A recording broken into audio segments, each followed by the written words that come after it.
So, in the previous module, you have learned how to determine whether a given equation is quadratic or not.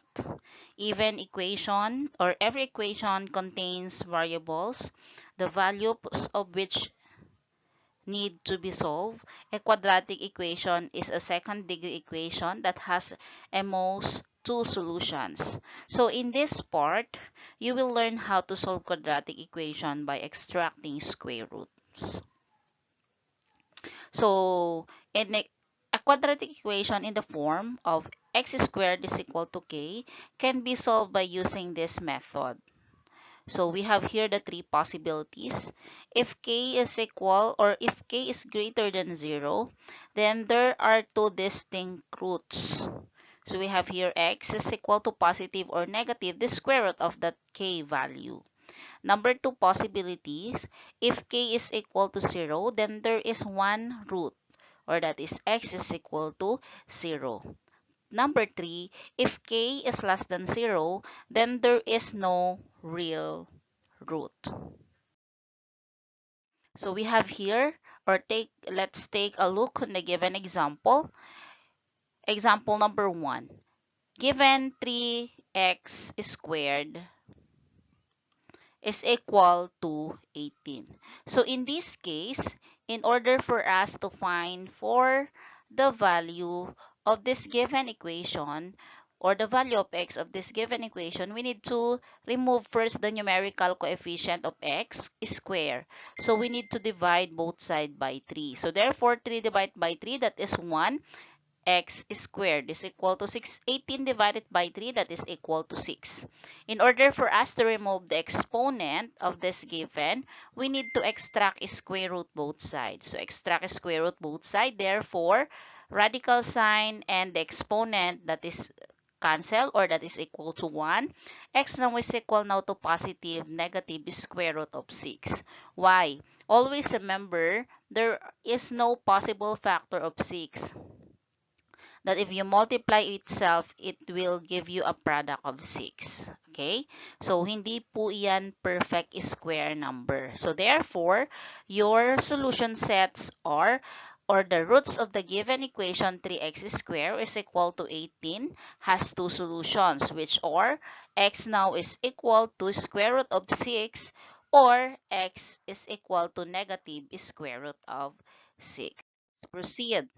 Another example, using still our square roots to solve for x squared is equal to c by extracting square root. For example, our x squared is equal to 64. So we need to extract a square root both sides and then look for the possible factor of 64. What is the square root of 64? So that is positive negative 8. Therefore, the solutions or the roots of the given equation x squared is equal to 64 is 18, is positive 8, and the other one is negative 8. Let's have our number 2 possibilities. Our number 2 possibilities, if k is equal to 0, then there is one root. So for example, in this case, 5w squared is equal to 0. So we need to divide both sides by 5 to remove the exponent or the numerical coefficient. Therefore, that is w squared is equal to 0.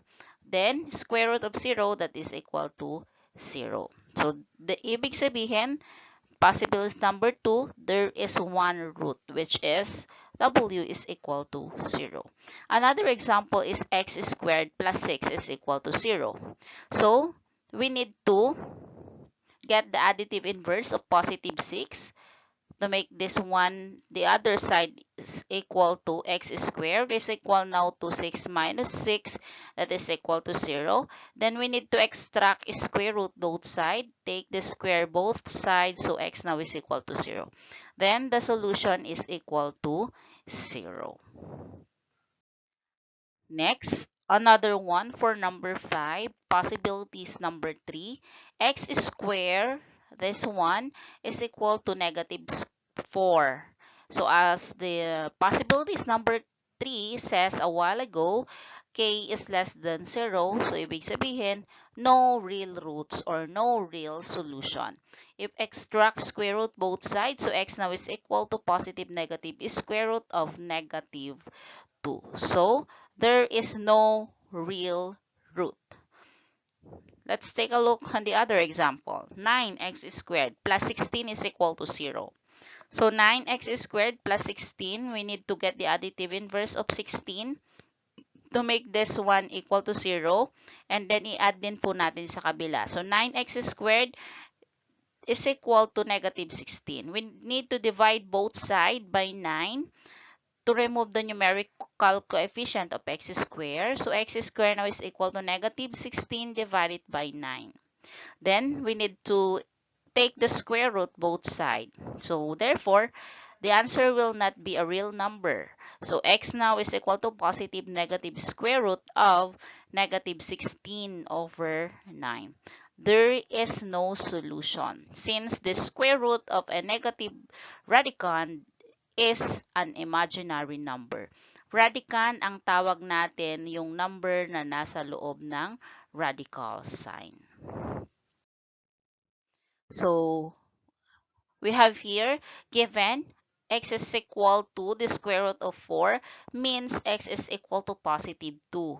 But if x squared is equal to positive 4 means we are finding for the square root of the two given equation. X now is equal to 2 and x is equal to negative 2. So we have here another example. Find the solution of the equation quantity x minus 4 minus 25 is equal to 0. So, kailangan po nating i-transpose yung negative 25, it will become positive 25. So, x minus 4 quantity square is equal to 25.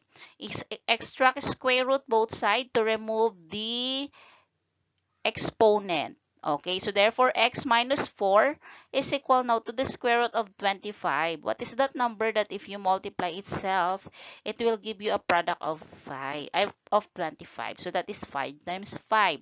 And then we need to equate it to 0. So kunin muna natin yung una, positive 5, then the other one is negative 5. X minus 4 is equal to 5. The other one is x minus 4 is equal to negative 5. So we need to get the additive inverse of negative 4, that is positive 4. So like sign, add, and then attach the sign. 5 plus 4, that is 9. That is our first roots or our first solution set. X minus 4 is equal to negative 5.